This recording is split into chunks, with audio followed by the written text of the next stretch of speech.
Hi guys කොහමද අද මම ඇවිල්ලා ඉන්නේ නුවරඑළියේ. හිත හදාගන්න බැරි තැන්වල මතක ඉතුරු කරලා මිනිස්සු ගොඩක් දුර යනවා. ජීවිතය කියන්නේ මවාපෑම. හැම හමුවීමකම වෙන්වීමකුත් තියෙනවා. හැම වෙන්වීමකම අවසානයේ හමුවීමකුත් තියෙනවා. ඒත් හෙට ඉර පායයිද කියලා මට හරියටම විශ්වාස කරලා කියන්න බෑ. ඒත් මට හරියටම විශ්වාස කරලා කියන්න පුළුවන් හෙට මම වෙනස් වෙන්නේ නැහැ කියන එක.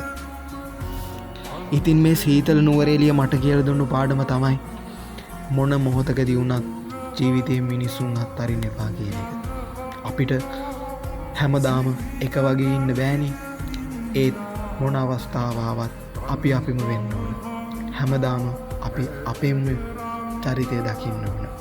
මට දවසින් දවස එක එක අත්දැකීම් මගේ ජීවිතයට එකතු වෙනවා. ඒත් ඒ හැම අත්දැකීමක්ම එකතු වෙන්නේ මාව හදන්න. ඒ තමයි ජීවිතයේ හැටි.